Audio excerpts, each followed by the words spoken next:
Kong Skull Island 2017 इस movie की IMDb rating 6.6 out of 10 है। ये मूवी बहुत से जाइंट मॉन्स्टर जिनको टाइटन कहते हैं उस पर बेस्ड है, जो एक दूसरे पर डोमिनेंस के लिए एक दूसरे पर अटैक करके उनको मारने की कोशिश करते हैं, जिस पर ह्यूमन एग्जिस्टेंस डिपेंड करती है। तो शुरू करते हैं इस मूवी की story. Movie second world war के एक सीन से स्टार्ट होती है, जब एक आइलैंड पर 2 फाइटर प्लेन क्रैश्ड होते हैं। उनमें से सोल्जर्स निकलकर एक दूसरे को मारने की कोशिश करते हैं। इतने में वहाँ एक बड़ा क्रीचर आ जाता है जो कॉन्ग होता है, और वो दोनों उसको देखते हैं। फिर ये सीन यहीं खत्म हो जाता है। फिर हम वियतनाम वार के समय का सीन देखते हैं, जहाँ बिल रैंडर जो एक सेनेटर के पास जाकर एक आइलैंड जिसको हमने शुरुआत में देखा था उसके जियोलॉजिकल सर्वे के लिए फंड और गवर्नमेंटल परमिशन मांगता है और बताता है कि शायद इस आइलैंड पर बहुत से ऐसे क्रीचर होंगे जिनको अभी तक नहीं खोजा गया है, पर वो सेनेट उसको मना कर देता है। फिर बिल उससे कहता है कि शायद रशियन भी इस आइलैंड में इंटरेस्टेड हैं, जिसके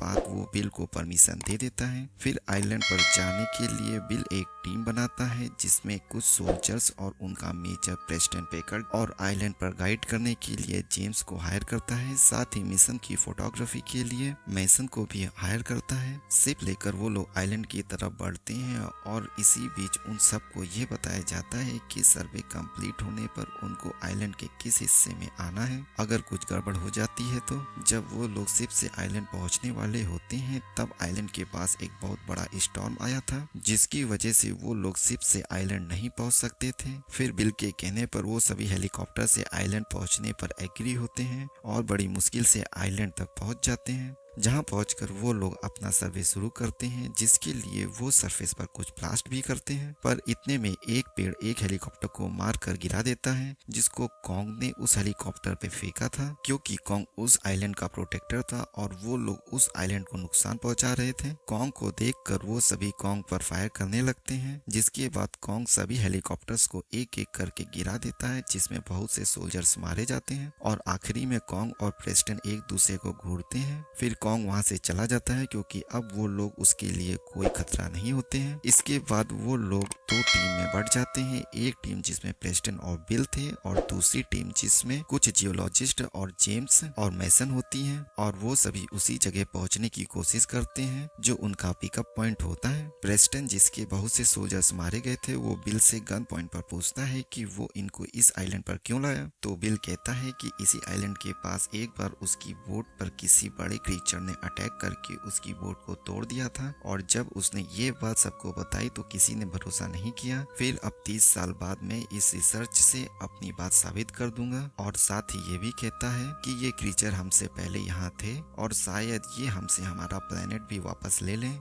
इससे पहले हमें कुछ करना होगा। जिसके बाद प्रेस्टन अपनी एक सोल्जर की लोकेशन तक पहुंचने के लिए बिल के साथ निकल लेता है। जब कुछ सोल्जर्स जंगल से गुजर रहे होते हैं, इतने में एक क्रीचर जो दिखने में बैम्बू की तरह होता है उन पर अटैक करके उनको मारने लगता है, पर वो उसको मार देते हैं। ये देखकर सब समझ जाते हैं कि ये आइलैंड खतरनाक बड़े मॉन्स्टर्स से भरा पड़ा है। फिर हम जैक को देखते हैं, जो एक नदी के किनारे पानी पीने के लिए आया था। तभी कॉन्ग भी वहाँ पानी पीने के लिए आता है, पर कॉन्ग पर एक जायंट स्क्विड अटैक कर देता है, जिसके बाद कॉन्ग उसको मार के खाने लगता है और वहाँ से चला जाता है। फिर हम जेम्स और उसकी टीम को देखते हैं, जो उस आइलैंड के रहने वाले लोगों से मिलते हैं, जिसमें वो अमेरिकी पायलट भी होता है, जिसको हमने मूवी की स्टार्टिंग में देखा था, जिसका नाम हैंक था। वो जेम्स और बाकियों को बताता है कि यहाँ एक बहुत ही डेंजर क्रीचर है, जिसको यहाँ रहने वाले स्कल क्रॉलर के नाम से बुलाते हैं। वो कॉन्ग की वजह से ही अंडरग्राउंड है, क्योंकि कॉन्ग उनको देखते ही मार देता है। तो कॉन्ग इस तरह यहाँ के लोगों की प्रोटेक्शन उन मॉन्स्टर से करता है। पिकअप पॉइंट तक पहुँचने के लिए बहुत कम समय बचा था, तो ओल्ड सोल्जर्स हैंक उनको अपनी बोट यूज करने के लिए कहता है, पर उसकी बोट यूज करने के लिए पहले उनको उसको रिपेयर करना होगा, जिसके लिए वो लोग लग जाते हैं। इधर मेसन एक बड़े बफलो की तरफ जाती है, जो हेलीकॉप्टर के नीचे दबा पड़ा था। वो उसको छुड़ाने के लिए कोशिश करती है, पर छुड़ा नहीं पाती है। इतने में कॉन्ग वहां आकर उस हेलीकॉप्टर को आसानी से उठा देता है, पर कॉन्ग को देखकर मेसन डर जाती है और कॉन्ग भी उसको देखता है पर कुछ करता नहीं है। तो मेसन समझ जाती है कि कॉन्ग खतरा लगने पर ही एग्रेसिव होता है। दूसरी तरफ हम जैक को देखते हैं जो जंगल क्रॉस कर रहा था। इतने में उस पर स्कल क्रॉलर अटैक करके उसको मार देता है। यहाँ जेम्स और उसकी टीम बोट को रिपेयर करके यहाँ से निकल ही रहे होते हैं। इतने में एक बर्ड सा दिखने वाला बड़ा क्रीचर आता है और उनमें से एक को ले जाता है। जेम्स उसको बचाने की कोशिश करता है पर बचा नहीं पाता है और वो सब उस आदमी के टुकड़े कर देते हैं, जिसके बाद वो सभी डर कर आगे बढ़ने लगते हैं। आगे बढ़ने पर उनको प्रेस्टन और उसकी टीम भी मिलती है। फिर पैकर्ड जेम्स से उसके बचे हुए सोल्जर्स की मदद करने के लिए कहता है, जिसके लिए जेम्स एग्री हो जाता है। पर इसके लिए उनको वेस्ट की तरफ जाना होगा क्योंकि वहीं उनके सोल्जर्स का हेलीकॉप्टर क्रैश हुआ था। पर हैंक उनको वहां जाने से मना करता है क्योंकि वो जगह उन मॉन्स्टर्स की होती है। पर उसकी बात ना मानते हुए वो सभी वेस्ट की तरफ बढ़ते हैं, जहां रास्ते में एक सिगरेट की वजह से ब्लास्ट होता है और स्कल क्रॉलर वहां आकर उन पर अटैक कर देते हैं। वो सब उससे बचने के लिए छुपते हैं। इतने में स्कल क्रॉलर एक स्कल उगलता है जिसमें जैक का नेम टैग होता है। जेम्स उसको उठा लेता है और वो सभी किसी तरह उस मॉन्स्टर्स से बच जाते हैं।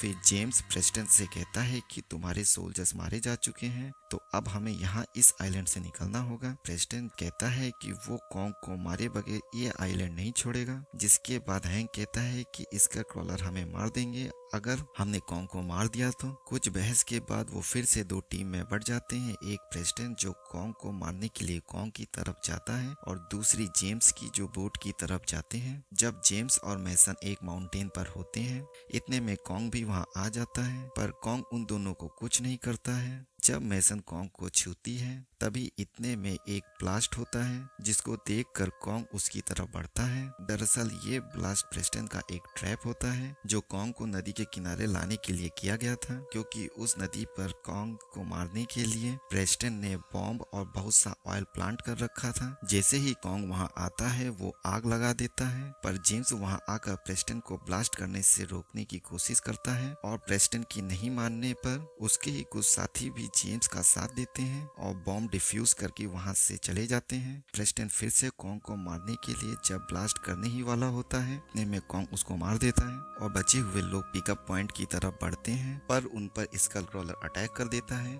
इतने में कॉन्ग वहां आकर उस मॉन्स्टर से लड़ने लगता है, पर इसी दौरान कॉन्ग पुरानी शिप की जंजीरों में फंस जाता है और जैसे ही स्कल क्रॉलर उसको मारने वाला होता है, इतने में मैसन उसका ध्यान अपनी तरफ करती है, जिससे कॉन्ग को इतना समय मिल जाता है कि वो उन जंजीरों से खुद को छुड़ा ले। और खुद को छुड़ाने के बाद कॉन्ग फिर से उस मॉन्स्टर पर अटैक कर देता है और लास्ट में उसको मार देता है। जिसके बाद वो सभी अपनी कंट्री की तरफ बढ़ते हैं, पर उन सबको एक एजेंसी मोनार्क पकड़ लेती है जो उन टाइटन्स पर रिसर्च कर रही होती है। और वही जियोलॉजिस्ट जो उनके साथ था आता है और बताता है कि कॉन्ग अकेला टाइटन नहीं है, ऐसे बहुत से टाइटन हैं जो शायद अब हमसे हमारा प्लेनेट वापस ले लें, क्योंकि ये हमारा कभी था ही नहीं, ये हमेशा से उनका ही था। जिसके बाद ये मूवी यहीं खत्म हो जाती है। अगर आपको ये वीडियो अच्छा लगा हो तो लाइक, कमेंट एंड सब्सक्राइब करना ना भूलें।